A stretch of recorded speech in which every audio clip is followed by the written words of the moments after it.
నేను ఇప్పుడు కొత్తగా పెళ్ళైన అమ్మాయిలకు ఒక మంచి సలహా చెప్తున్నానండి. ఇప్పుడు పెళ్ళైన తర్వాత అండి మీరు ఏ ఇంట్లో అయినా చూడండి, మ్యాక్సిమం ఇళ్ళల్లో అంటే కొన్ని ఇళ్ళల్లో ఇలా ఉండదు. మ్యాక్సిమం ఇళ్ళల్లో అండి అంటే నేను అబ్జర్వ్ చేసి నా లైఫ్లో నేను అబ్జర్వ్ చేసి చెప్తున్నాను. ఆడపిల్ల ఆడపిల్ల తల్లిదండ్రులు వాళ్ళు ఒక తట్టు అయిపోతారు. మగపిల్లోడు వాళ్ళ తల్లిదండ్రులు అక్క చెల్లెలు వాళ్ళందరూ ఒక తట్టు అయిపోతారు. వాళ్ళు మగపిల్లోడి సైడ్ వాళ్ళండి మ్యాక్సిమం చెప్తున్నాను. వాళ్ళు ఎలా ఉంటారంటే వాళ్ళు ఆటోమేటిక్గా నేర్చుకుంటారు, లేకుంటే వాళ్ళు అలా మెయింటైన్ చేస్తారో నాకు తెలియదు. కానీ ఇప్పుడు అబ్బాయి ఉంటాడు అనుకోండి, అబ్బాయికి అక్క చెల్లెళ్ళు ఉన్నారనుకోండి, ఆ ఇంట్లో ఆ కుటుంబం వరకు అండి ఒక మంచి కుటుంబము అనిపించుకోవాలని చూస్తారు. ఆ మంచి కుటుంబము అనిపించుకోవాలని వాళ్ళు ఏం చేస్తారంటే వాళ్ళ ఇంట్లో వాళ్ళని ఒకరినొకరు పొగుడుకుంటూనే ఉంటారు. అది మెయిన్ ట్రిక్ అండి, నేను అబ్జర్వ్ చేశాను. వీళ్ళు ఇంత ఒద్దిగ్గా ఎలా ఉంటారు, ఎలా సపోర్ట్ చేస్తారు, వీళ్ళకి ఇంత ధైర్యం ఎలా వస్తుంది అనేది నాకు కొద్ది రోజులు అర్థం కాలేదండి. వీళ్ళ గొడవలు రావా? అన్ని ఇళ్ళలు ఇప్పుడు మనం ఆడపిల్లల ఇళ్ళల్లో అండి మ్యాక్సిమం అండి ఆడపిల్లల ఇళ్ళల్లో గొడవలు వస్తాయి. ఎక్కువ మంది ఆడపిల్లలు ఉన్న ఇళ్ళల్లో గొడవలు ఎక్కువ ఉంటాయి, మీరు అబ్జర్వ్ చేయండి.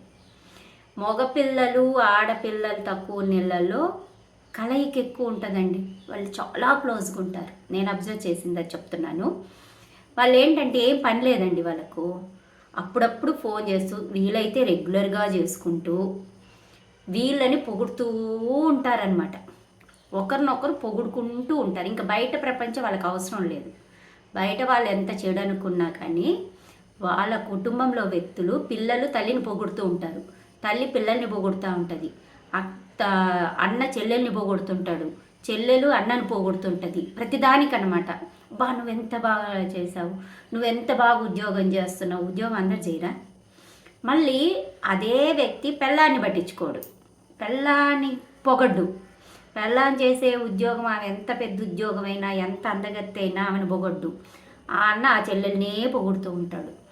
ఆమె వర్క్ చేసే దగ్గర విషయాలు కనుక్కుంటూ ఆమె ఎలా అభివృద్ధి చెందాలో ఎక్స్ప్లెయిన్ చేస్తూ అలా ఉంటారనమాట. అంటే వీళ్ళ మొత్తం పర్సనల్స్ వీళ్ళు మాట్లాడుతుంటారు, వీళ్ళ మొత్తం పర్సనల్స్ వీళ్ళు మాట్లాడుతుంటారు. అంటే ఒకరినొకరు పొగుడుకుంటూ ఉంటారండి. ఆ పొగడ్తలే వాళ్ళకి ధైర్యాన్ని ఇస్తాయి. వాళ్ళు ఎంత పెద్ద తప్పులు చేసినా అన్న చెల్లెల్ని సపోర్ట్ చేస్తుంది, చెల్లెలు అన్నని సపోర్ట్ చేస్తుంది, అన్నని ఇంకొక తమ్ముడు సపోర్ట్ చేస్తాడు, తల్లి సపోర్ట్ చేస్తుంది, తండ్రి సపోర్ట్ చేస్తుంది. అంటే వాళ్ళ వరకు అనమాట. అది రొటేషన్ అవుతూ ఉంటుంది ఆ ఇంట్లో. బయట చూసే వాళ్ళకి ఎలా ఉంటుందంటే ఎంత మంచి కుటుంబమురా దేవుడా అనిపిస్తుంది. కానీ ఆ ఇంట్లో కోడళ్ళును ఎంత కష్టపెడుతున్నారు అనేది బయటికి రాదు. ఎందుకంటే వీళ్ళే బాగా ఉండేసరికి వీళ్ళు ఏమవుతుంది, భార్యలు ఆటోమేటిక్గా భయపడిపోతారు.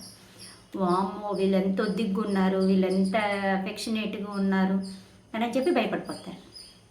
కాబట్టి నేను కొత్తగా పెళ్ళయ్యే ఆడపిల్లలకి మ్యాక్సిమం జరుగుతున్నది ఇదేనండి. దానివల్లే వాళ్ళు అంత స్ట్రెంగ్తన్గా ఉంటున్నారు. ఈ ఆడపిల్లలు పెళ్లి చేసుకున్న ఆడపిల్లలు ఏమి చేయలేకపోతున్నారు. ఎందుకంటే దీనివల్లే. ఎందుకంటే ఇప్పుడు అబ్బాయి ఇంట్లో గొడవ పడి బయటకు వెళ్ళిపోతాడు, వెంబడే వాళ్ళ చెల్లెలు ఫోన్ చేసి అప్యాయంగా మాట్లాడుతుంది. ఇంకా వీడికి వాళ్ళ చెల్లెలంటే ప్రేమ అయిపోతుంది. ఇంకా వాళ్ళిద్దరు ఒకటే. అంతేగాని ఈ అమ్మాయి నేను బుజ్జగించాలి, ఈ అమ్మాయి ప్రాబ్లమ్ని నేను సాల్వ్ చేయాలి అని వాడికి థాట్ రాదు. ఆ వచ్చే ఛాన్స్ ఆ అమ్మాయి ఇవ్వదు. అవతల అమ్మాయి ఎక్కువ మటుకు ఇలాగే ఉంటున్నాయండి. కాబట్టి కొత్తగా పెళ్ళయిన ఆడపిల్లలు ఇప్పుడు మ్యాక్సిమం అండి ఎన్ని డైవర్స్లు అయిపోతున్నాయంటే అండి నిజంగా అన్ని డైవర్స్లు అవుతున్నాయి. ఇలాంటివన్నీ కొన్ని తెలుసుకోవాలి ఆడపిల్లలకి, ఇవి కూడా నేర్పించాలి ఆడపిల్లలకి. అర్థమైందా?